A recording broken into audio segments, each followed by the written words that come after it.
എല്ലാവർക്കും നമസ്കാരം.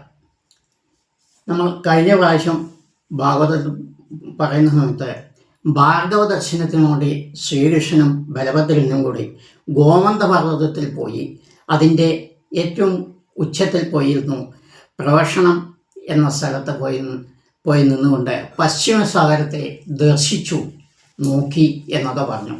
അത് എന്തിന് ഏതിന് എന്നുള്ളത് പറഞ്ഞില്ല. അതെല്ലാം കഴിഞ്ഞ് അവർ മധുരാവതിയിലേക്ക് തിരിച്ചു വന്ന സമയത്ത് അവിടെ വിവരം കിട്ടി ജരാസന്ധനും യവനനും കൂടി മധുരയെ ആക്രമിക്കാൻ പോകുന്നു എന്നുള്ള വിവരം കിട്ടി.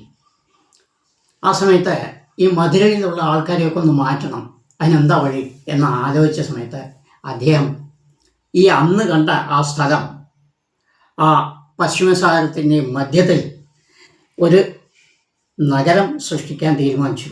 അതാണ് ദ്വാരക. അപ്പോൾ അതിനു മുമ്പ് ആ നദിയിൽ ഒരു ദ്വീപ് ഉണ്ടായിരുന്നു. അത് കുശസ്ഥീലി എന്നാണ് ആ ദ്വീപിൻ്റെ പേര്. ആ ദ്വീപ് കുശസ്ഥീലി പട്ടണമായി തീർന്നു. അതായത് അനർത്ഥൻ എന്നൊരു രാജാവ് ഉണ്ടായിരുന്നു. അദ്ദേഹം അതിനെ വളരെ സുന്ദരമായ ഒരു പട്ടണമാക്കി തീർന്നു. അതിസുന്ദരമായ ഒരു പട്ടണമാക്കി തീർത്ത് ജീവിക്കുകയായിരുന്നു. അങ്ങനെ ഇരിക്കുന്ന സമയത്ത് വരുണനാരാണ് ജലത്തിൻ്റെ അധിപൻ. അതായത് സാഗരം, വെള്ളം, നദി ഇതിൻ്റെ എല്ലാമാണ് അധിപനാണ് വരുണൻ. ഈ വരുണനും അനർത്ഥനും കൂടെ ഒരു ചെറിയൊരു സ്വരച്ചേർച്ച ഉണ്ടായി. അപ്പോൾ ഈ ദ്വീപിലേക്ക് കടക്കാൻ ഒരു പാലം ഉണ്ടായിരുന്നു. ഈ പാലത്തിൻ്റെ വിശേഷം എന്താ വെച്ചാൽ ശത്രുക്കൾ ആരെങ്കിലും ചവിട്ടിയാൽ അത് താഴും. അതിൻ്റെ ദൈർഘ്യം, നീട്ടം 1 യോജന. 1 യോജന പറയുന്ന സമയത്ത് ഏകദേശം എന്ന് കണക്കാക്കുന്ന സമയത്ത് 13 കിലോമീറ്റർ വരും. കരയും ഈ ദ്വീപിനെയും തമ്മിൽ ബന്ധിക്കുന്ന സേതു എന്ന് വെച്ചാൽ പാലം എന്നർത്ഥം. അത് ഞാൻ സേതു എന്ന് ഉപയോഗിക്കുന്നില്ല, പാലം എന്നാണ് ഉപയോഗിക്കുന്നത്. കാരണം നിങ്ങൾക്ക് മനസ്സിലാവണമല്ലോ. അതുകൊണ്ട് പാലം, സേതു എന്നാണ് സംസ്കൃതത്തിൽ. സേതുബന്ധം, സേതുവിനെ കൊണ്ട് ബന്ധിക്കുക എന്ന്. അപ്പോൾ ഈ പാലത്തിൻ്റെ ദൈർഘ്യം 1 യോജന. യോജന എന്ന് പറയുമ്പോൾ ഏകദേശം 13 കിലോമീറ്റർ എന്ന് വരും. ഇങ്ങനെ ആ ദ്വീപിനെ യോജിക്കുന്ന ഒരു പാലവും ഉണ്ടായിരുന്നു. ഈ പാലത്തിൻ്റെ ഒരു പ്രത്യേകത എന്താ വെച്ചാൽ ഏതെങ്കിലും ശത്രുക്കൾ, അതായത് ഈ ദ്വീപ് ഭരിക്കുന്നവരുടെ ശത്രുക്കൾ അതിനെ ചവിട്ടിയാൽ ഉടനെ അത് താഴത്തേക്ക് പോകും. അങ്ങനൊരു സവിശേഷത കൂടിയും ആ പാലത്തിനുണ്ടായിരുന്നു. അങ്ങനെ ആ ദ്വീപിൻ്റെ ഉടമസ്ഥൻ, അതായത് രാജാവ് അനർത്ഥനായിരുന്നു അന്ന് ഭരിച്ചിരുന്നത്. അദ്ദേഹം വരുണൻ, ഞാൻ പറഞ്ഞില്ലേ വരുണൻ ജലത്തിൻ്റെ അധിപൻ, എല്ലാ ജലത്തിൻ്റെയും അധിപനാണ്, രാജാവാണ് വരുണൻ. വരുണ ദേവതൻ എന്നൊക്കെ നമുക്ക് എങ്ങനെ വേണമെങ്കിൽ വിശേഷിപ്പിക്കാം. ഈ അനർത്ഥനും അദ്ദേഹം തമ്മിൽ ഒരു സ്വരച്ചേർച്ച ഉണ്ടായി, ഒരു ചെറിയൊരു സംഘർഷം ഉണ്ടായി. അപ്പോൾ ഈ അനർത്ഥന് ഒരു പാഠം പഠിപ്പിക്കണം പറഞ്ഞ് ഈ വരുണൻ അതിനെ താഴേക്ക് സമുദ്രത്തിലേക്ക് താഴ്ത്തി. അങ്ങനെ ആ ദ്വീപ് ഇല്ലാതായി. അപ്പോൾ കുശസ്ഥീലി പട്ടണം, അനർത്ഥനാൽ ഉണ്ടാക്കപ്പെട്ട കുശസ്ഥീലി പട്ടണം വരുണൻ്റെ ഇച്ഛ കൊണ്ട്, വരുണനോട് അനർത്ഥൻ പിണങ്ങിയതുകൊണ്ട് താഴ്ത്തു പോയി. അപ്പോൾ രാമകൃഷ്ണന്മാർ നോക്കുന്ന സമയത്ത് ആ ദ്വീപ് അവിടെ ഇല്ല, മനസ്സിലായോ? പക്ഷേ കൃഷ്ണനാണല്ലോ, അദ്ദേഹത്തിന് അറിയില്ലേ. അപ്പോൾ ഇങ്ങനെ വന്ന സമയത്ത്, തിരിച്ചു വന്ന സമയത്ത് ഇവിടെ എന്താണ്, ജരാസന്ധനും യവനനും കൂടി ആക്രമിക്കാൻ വരുന്നു എന്നൊക്കെ പറഞ്ഞ സമയത്ത് ഉടനെ എന്ത് ചെയ്തു ചോദിച്ചാൽ അദ്ദേഹം ഈ സ്ഥലത്തിനെ ദ്വാരകയാക്കി മാറ്റാം എന്നുള്ള ഉദ്ദേശത്തോട് വരുണനെ വിളിച്ചു, പ്രാർത്ഥിച്ചു, മനസ്സിൽ വിളിച്ചു. വരുണദേവൻ വേഗം വന്ന സമയത്ത് അദ്ദേഹത്തോട് ഇങ്ങനെയൊക്കെ പറഞ്ഞ സമയത്ത് അദ്ദേഹം അതിനെ കരയായി മാറ്റി, ഒരു ദ്വീപായി മാറ്റി. 10 യോജന നീളവും 10 യോജന വീതിയും അപ്പോൾ കണക്കാക്കിയാൽ 10 യോജന പറഞ്ഞാൽ 13 × 10 130 കിലോമീറ്റർ ഏകദേശമാണ് പറയുന്നത് കേട്ടോ. ഞാൻ കൃത്യമായി കണക്കാ പറയാനല്ല. 130നും 120നും ഇടയിലുള്ളത്, അതാണ് ഒരു യോജന. 12നും 13നും ഇടയിലാണ്. അപ്പോൾ 130 കിലോമീറ്റർ നീളവും 130 കിലോമീറ്റർ വീതിയുമുള്ള ഒരു സമതല പ്രദേശമായി ആ സമുദ്രത്തിൻ്റെ മധ്യത്തിൽ വരുണൻ അതിനെ ഉയർത്തി, അല്ലെങ്കിൽ അവിടെയുള്ള ജലത്തെ മാറ്റി. ഇനി എന്താണ്? അവിടെ ഒരു പട്ടണം നിർമ്മിക്കണം, വീടുകൾ നിർമ്മിക്കണം, രാജധാനി നിർമ്മിക്കണം. ഇതിനൊക്കെ അദ്ദേഹം വിശ്വകർമ്മ വിളിച്ചു. വിശ്വകർമ്മയെ ഈ കാര്യങ്ങൾ അദ്ദേഹം വളരെ ശ്രേഷ്ഠമായി ആയിരക്കണക്കിന് വീടുകൾ, ഭവനങ്ങൾ, അന്നത്തെ കാലത്ത് ഉള്ള രീതിയിലുള്ള ഭവനങ്ങളും രാജകൊട്ടാരങ്ങൾ, വൈരങ്ങൾ പതിച്ച റൂമുകൾ, ഇങ്ങനെ പലതും അതിഭയങ്കരമായ അതിസുന്ദരമായ, ഭയങ്കരമല്ല, ഭയങ്കരമായ അർത്ഥം മാറി കഴിഞ്ഞു, അതിസുന്ദരമായ അതിമനോഹരമായ ഈ തോട്ടങ്ങളും എല്ലാം ഉള്ള ഒരു പട്ടണമായി അവിടെ രാജധാനി ഉണ്ടാക്കി. വരുണൻ അങ്ങനെ ചെയ്തു കൊടുത്തു. വൈശ്രവണൻ 8 ഭാരം സ്വർണം നൽകി. വൈശ്രവണൻ പുരന്തനൻ സുധർമ്മ എന്ന ദേവസഭാബലം ഉണ്ടാക്കി കൊടുത്തു. ഈ സുധർമ്മ ദേവസഭാബലത്തിൻ്റെ ഒരു പ്രത്യേകത എന്താ വെച്ചാൽ, ഇവിടെയുള്ളവർക്ക് മരണഭീതി ഉണ്ടാവില്ല. അങ്ങനെ ഒരു പുരന്തനൻ അങ്ങനെ ഒന്ന് കൊടുത്തു. ഇങ്ങനെ പലരും വരുണൻ 1000 കുതിരകളെ, അതായത് വായുവേഗത്തിൽ ഓടാൻ കഴിവുള്ള 1000 കുതിരകളെ ഭഗവാന് സമ്മാനിച്ചു. ഇങ്ങനെ എല്ലാം കൊണ്ടും ശ്രേഷ്ഠവും സുന്ദരവുമായ ഒരു നഗരം അവിടെ ഉണ്ടാക്കി. അതാണ് ദ്വാരക. അതായത് ദ്വാരത്തിൽ കൂടെ ഭഗവാനെ കാണാൻ കഴിയുന്ന രൂപത്തിൽ ഉണ്ടാക്കിയതുകൊണ്ട് അതിന് ദ്വാരക എന്ന പേരും സിദ്ധിച്ചു. അങ്ങനെ ദ്വാരക ഉണ്ടാക്കി. ഇനി എന്ത് ചെയ്തു വെച്ചാൽ, ഇവർ രണ്ടുപേരെ റെഡിയായി നിൽക്കുകയാണ്, അവിടെ ആക്രമിക്കാൻ വന്നുകൊണ്ടിരിക്കുകയാണ്. ഇദ്ദേഹം ഉടനെ എന്ത് ചെയ്തു വെച്ചാൽ, ഈ മധുരയിലുള്ള എല്ലാ ജനങ്ങളെയും രാത്രിക്ക് രാത്രി തന്നെ ഉദ്ധവരുടെ സഹായത്താലും അക്രൂരൻ്റെ സഹായത്താലും ദ്വാരകയ്ക്ക് മാറ്റി.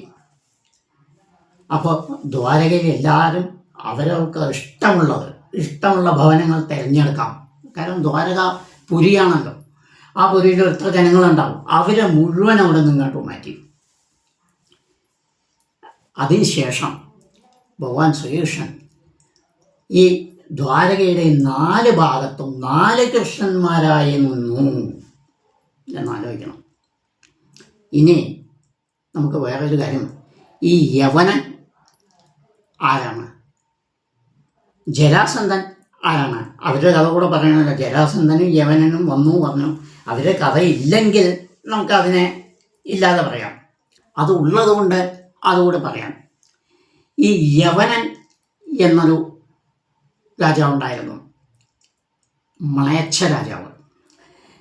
അദ്ദേഹത്തിന് ഭയങ്കര അഹംഭാവം ഉണ്ടാണ്, ഭയങ്കര ശക്തിമാനുമാണ്. അദ്ദേഹം ഭയങ്കര ശക്തിമാനാണ്. ഏകദേശം 6-7 ലക്ഷത്തോളം പടകൾ അദ്ദേഹത്തിനുണ്ട്. ഒരു വിചാരമുണ്ട്, എന്നെക്കാൾ മേലെ ആരുമില്ല എന്ന്. അപ്പോൾ ജരാസന്ധൻ എന്ന രാജാവുണ്ട്, കംസന്റെ ഭാര്യാപിതാവ്. അദ്ദേഹത്തിനും ഈ അഹംഭാവം ഉണ്ടായിരുന്നു. ഇവർ രണ്ടുപേരും പരസ്പരം കൊണ്ടുകൂടാ, പരസ്പരം ശത്രുക്കളാണ്. യവനന് ജരാസന്ധനെ എങ്ങനെ കിട്ടിയാലും ഒന്ന് കൊല്ലണമെന്ന് ആഗ്രഹം ഇദ്ദേഹത്തിന് ആഗ്രഹം. ഇവർ രണ്ടുപേർക്കും കൃഷ്ണനി പോരെ. അപ്പോൾ 3 പേരും പരസ്പരം ഇതാണ്. അങ്ങനെ ഇരിക്കുന്ന ഒരു ദിവസം നമ്മുടെ നാരദ മഹർഷി, നമുക്കറിയാലോ, സുപരിചിതനാണ്. നാരദനെ പറ്റി പറയേ വേണ്ട. നാരദൻ എവിടെ ഇട്ടെങ്കിലും അവിടെ കലഹേ ഉണ്ടാവുള്ളൂ. പക്ഷേ ആ കലഹം, നാരദൻ കലഹം നന്മയിൽ മുടിയും എന്ന് സമയത്ത് ഒരു ചൊല്ലുണ്ട്. അതുപോലെ അദ്ദേഹം ചെയ്ത ആ കലഹത്തിൻ്റെ പിന്നാലെ എന്തെങ്കിലും ഉണ്ടാവും. അദ്ദേഹം ഈ യവനൻ്റെ അടുത്ത് വന്നു പറഞ്ഞു. അപ്പം യമൻ ചോദിച്ചു, പക്ഷേ താങ്കൾ ഇവിടെ വരാനുള്ള കാരണം എന്താണ്? സാധാരണ പോലെ കാല് കഴുകി എല്ലാം ചെയ്ത ശേഷമാണ് ചോദിച്ചത്. അപ്പോൾ മഹർഷി പറഞ്ഞു, താങ്കൾ ഒരു ബുദ്ധിമാനാണ്, ശക്തിമാനാണ്, എനിക്കറിയാം. താങ്കളുടെ ശക്തിയെപ്പറ്റി എനിക്ക് വളരെയധികം അറിയാവുന്നതാണ്. അപ്പോൾ അത് ഉപയോഗിക്കാതെ ഇങ്ങനെ ഇരിക്കുന്നുണ്ടല്ലോ, അത് കാണുമ്പോൾ എനിക്ക് വിഷമം തോന്നുന്നുണ്ട്. ഇയാൾ ചോദിച്ചു, അതെന്താ അതങ്ങനെ? ഞാൻ എന്താ ഉപയോഗിക്കത്തത്? അപ്പോൾ താങ്കളുടെ ഏറ്റവും വലിയ ശത്രുവാണല്ലോ ഈ ജരാസന്ധൻ. ഈ ജരാസന്ധൻ അദ്ദേഹത്തിന് ഒരു വിചാരം ഉണ്ടായി, എന്നെക്കാളും മേലെ ആരുമില്ല എന്ന്. അത് അടക്കാൻ നിങ്ങൾക്ക് കഴിയില്ലേ? നിങ്ങളുടെ ഏറ്റവും വലിയ ശത്രുവാണല്ലോ. ആ, ഇതാണോ കാര്യം? ഉടനെ അയാൾ മന്ത്രിമാരെയൊക്കെ എടുത്ത് പുറപ്പെട്ടു. അപ്പോൾ അദ്ദേഹം പറഞ്ഞു, പുറപ്പെടാൻ വരട്ടെ, നിങ്ങൾ ജരാസന്ധനെ അങ്ങോട്ട് പോകേണ്ട ആവശ്യമില്ല. എന്താ വെച്ചാൽ നിങ്ങൾക്ക് കൃഷ്ണനും ശത്രുവാണ്. ജരാസന്ധൻ മധുരയെ ആക്രമിക്കാൻ പോവുകയാണ്, റെഡിയായി പോയിക്കൊണ്ടിരിക്കുകയാണ്. അപ്പോൾ നിങ്ങൾ മധുരയെ ആക്രമിച്ചാൽ കൃഷ്ണനെയും വധിക്കാം, മധുരാപുരിയെ കീഴടക്കാം, ജരാസന്ധനെയും വധിക്കാം. അങ്ങനെ രണ്ട് കാര്യങ്ങൾ ഒരേ സമയത്ത് നടത്താം. അതാണല്ലോ ബുദ്ധി. ഇയാൾ ചിന്തിച്ചു, ശരിയായിരിക്കും, നാരദൻ പറഞ്ഞതല്ലേ, നമുക്ക് രണ്ട് കാര്യവും നടക്കും, കൃഷ്ണനെയും വധിക്കാം, ജരാസന്ധനെയും വധിക്കാം, രണ്ട് ശത്രുക്കളെയും വധിക്കാം, മധുര കയ്യിലാവുകയും ചെയ്യും. ശരി, പുറപ്പെട്ടു. ഇതെല്ലാം അറിഞ്ഞുകൊണ്ടാണ് കൃഷ്ണൻ അവിടെ ദ്വാരകയിൽ വരുന്നത്. അപ്പോൾ ദ്വാരകയിൽ എല്ലാം കടത്തി കഴിഞ്ഞു, ഇവിടെ ഒന്നുമില്ല. ഉടനെ പുറപ്പെട്ടു വന്ന സമയത്ത് ഇവിടെ യുദ്ധമുറക്കെല്ലാം തയ്യാറായി. അപ്പോൾ ആദ്യം ഞാൻ ഇയാളുടെ കഥയാണ് പറയുന്നുണ്ട് കേട്ടോ, യവനൻ്റെ. അതിനുശേഷം ജരാസന്ധൻ്റെ പറയാം. മൂപ്പര് അവിടെ എത്തിയ സമയത്ത് കൃഷ്ണൻ അവിടെ നിൽക്കുന്നു, നിരായുധപാണിയായി, കയ്യിൽ യാതൊരു ആയുധങ്ങളുമില്ലാതെ നിൽക്കുകയാണ്. അപ്പോൾ അദ്ദേഹം ഉടനെ നോക്കി, ഈ ചെറുപ്പക്കാരൻ നമ്മളെ കൊല്ലാൻ വരെ, യുദ്ധത്തിന് വരെ, ഇയാളെന്താണ് ഒന്നുമില്ല എന്ന് പറഞ്ഞ് അദ്ദേഹത്തെ കൊല്ലാൻ വേണ്ടി പുറപ്പെട്ടു, യുദ്ധം ചെയ്യാൻ വേണ്ടി പുറപ്പെട്ടു. കൃഷ്ണൻ ആരാണ് അയാൾ ഭയങ്കരനല്ലേ. മൂപ്പര് എന്ത് ചെയ്തു വെച്ചാൽ പതുക്കെ ഇങ്ങനെ നടന്ന്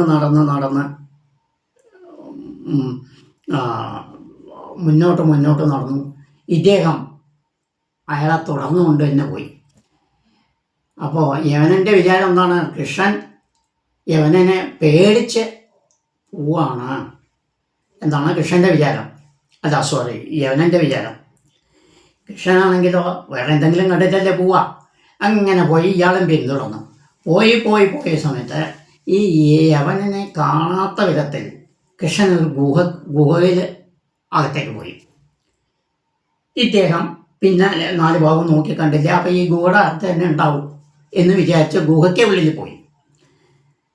ഇനി ഇവനെ കൊല്ലാൻ വലിയ പ്രയാസമൊന്നുമില്ല, കാരണം ഇതിൻ്റെ പുറത്ത് വന്നാലേ ബുദ്ധിമുട്ടോ, അകത്ത് തന്നെ ചെയ്തോളയാം എന്ന് വിചാരിച്ച് ഗുഹയിലെ വലിയൊരു ഗുഹയാണ്. ഗുഹയുടെ എല്ലാ ഭാഗവും നോക്കി, എവിടെയും കണ്ടില്ല. എങ്ങനെ തിരഞ്ഞു നോക്കുന്നത് ഒരു മുക്കില് ഒരു പുതപ്പ് ഇങ്ങനെ പുതച്ചുകൊണ്ട് ഒരാൾ കിടന്നുറങ്ങുന്ന പോലെ തോന്നി.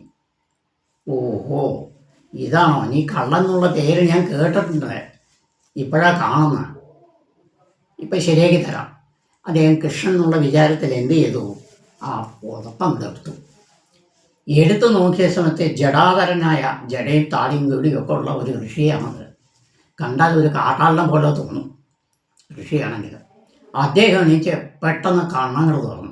ധാരണ വന്നിരിക്കണമെന്ന് നോക്കിയ സമയത്ത് എന്താണ്, യവനൻ ഭസ്മമായിപ്പോയി അവിടെ. അപ്പോൾ ഉടനെ നോക്കി, അപ്പോൾ ഇതാരാണ്? ഇതെന്താണ് കാരണം? അതുകൂടെ നമുക്ക് അറിയണമല്ലോ. മുജുകുന്ദനാണ് ഇത്. ആരാണ് മുജുകുന്ദൻ? മാന്ധാതാവിൻ്റെ പുത്രൻ, അംബരീഷൻ്റെ അനുജൻ ആണ് ഇദ്ദേഹം. അംബരീഷനെ കേട്ടിട്ടുണ്ടല്ലോ, അംബരീഷ കഥ ഇനിയും വരും, പറയാം. അദ്ദേഹത്തിൻ്റെ അനുജനാണ് ഈ മുജുകുന്ദൻ. കൃഷ്ണഭക്തനാണ്, ഹരിഭക്തനാണ്, ഭയങ്കര ഭക്തൻ. അദ്ദേഹം ഇങ്ങനെ വരാനുണ്ടായ കാരണം, പണ്ട് ദേവേന്ദ്രൻ ഒരു യുദ്ധത്തിൽ ദേവലോകത്ത് ഇദ്ദേഹത്തിന് ക്ഷണിക്കുകയുണ്ടായി സഹായത്തിന് വേണ്ടി. അപ്പോൾ അവിടെ ഭയങ്കരമായ യുദ്ധം നടന്നു. അദ്ദേഹം ഇവിടെ സഹായിച്ചു. അത് അതുകൊണ്ട് ആ ദേവാസുര യുദ്ധത്തിൽ അദ്ദേഹം ജയിച്ചു. ആ സന്തോഷത്തിൽ ഈ മുരുകന്തനോട് ചോദിച്ചു, താങ്കൾ വളരെ എന്നെ സഹായിച്ചു, യുദ്ധത്തിൽ സഹായിച്ചു, അതിൻ്റെ ഫലം എനിക്ക് കിട്ടുകയും ചെയ്തു, താങ്കൾക്ക് എന്ത് വരമാണ് ആവശ്യം എന്ന് ചോദിച്ച സമയത്ത് ഈ മുരുകന്തൻ പറഞ്ഞ വളരെ വിചിത്രമായ ഒരു വരമാണ്. എന്താ ചോദിച്ച സമയത്ത്, രാവും പകലും യുദ്ധം ചെയ്ത് ഒരുപാട് കാലം യുദ്ധം അവിടെ നടന്നു. ഞാൻ യുദ്ധം ചെയ്ത് തളർന്നിരിക്കുകയാണ്, അതിന് ഉറക്കമില്ല. അതുകൊണ്ട് എനിക്ക് ഉറങ്ങാൻ ഉള്ള വരം തരണം. അപ്പോൾ ഇദ്ദേഹം പറഞ്ഞു, ഇതൊരു വിചിത്ര വരമെന്നല്ല താങ്കൾ ചോദിക്കുന്നത്, ഏതായാലും ഞാനത് തരാം എന്ന് പറഞ്ഞു. താങ്കൾ സുഖമായ നിദ്രയുണ്ടായിരിക്കും. അഥവാ ആരെങ്കിലും വന്ന് താങ്കളുടെ നിദ്രയെ ഭംഗിക്കുകയാണെങ്കിൽ താങ്കൾ കണ്ണു തുറന്നാൽ അതാരായാലും അയാൾ ഭസ്മമായി പോവും എന്ന് പറഞ്ഞു. അതാണ് ഇദ്ദേഹം കണ്ണു തുറന്നത്, അദ്ദേഹം ഭസ്മമായി. ഈ കൃഷ്ണൻ എന്താ ഇങ്ങനെ പോകാൻ കാരണം? എന്താ കൃഷ്ണനെ യുദ്ധം ചെയ്തുകൂടെ ഇയാളെ? എത്രയോ യുദ്ധത്തിൽ ജയിച്ച ആളെ കൃഷ്ണൻ തൻ്റെ ചക്രം ഉപയോഗിച്ച് കൊന്നുകൂടെ? എന്തുകൊണ്ട് ഇങ്ങനെ പോയി? അതുകൂടെ അറിയണല്ലോ. ഇയാൾക്ക് ഈ യവനൻ ഒരു വരം ഉണ്ട്, ആരാലും മനുഷ്യനാലും ശത്രുക്കളാലും ഒന്നും കൊല്ലാൻ സാധിക്കില്ല എന്നൊരുണ്ട്. അപ്പോൾ കൃഷ്ണൻ യുദ്ധം ചെയ്തിട്ടും കാര്യമില്ല, സുദർശന ചക്രം ഉപയോഗിച്ചിട്ടും കാര്യമില്ല. ശത്രുക്കളാൽ കൊല്ലപ്പെടില്ല എന്നുണ്ട്. അപ്പോൾ ശത്രുവല്ലേ കൃഷ്ണൻ? കൃഷ്ണൻ യുദ്ധം ചെയ്ത് അയാൾ മരിക്കുമോ? ഇല്ല. ഇവിടെ അയാൾ ശത്രുവാണോ? മുരുകൻ തന്നെ ഇവിടെ ശത്രുവാണോ? അല്ല. അയാൾ കിടന്നു തുറന്നു, ഇയാൾ തുറന്നു കണ്ണു തുറന്നു. ആയുധങ്ങളാണോ ഉപയോഗിച്ചത്? ഇല്ല. ആയുധങ്ങൾ കൊണ്ട് കൊല്ലപ്പെടില്ല എന്നുണ്ട്. അപ്പോൾ ആയുധമാണോ ഉപയോഗിച്ചത്? അയാൾ കണ്ണു തുറന്നു പറഞ്ഞു. ഇതാണ് അതിൻ്റെ പിന്നാലെയുള്ള രഹസ്യം. ഇനി നമുക്ക് ജരാസന്ധനെ പറ്റി പറയാം. അദ്ദേഹത്തിൻ്റെ കഥയും എന്തുണ്ടായി, എങ്ങനെ കൃഷ്ണൻ എതിർത്തു എന്നും ഞാൻ പറയാം. നമസ്കാരം, നന്ദി.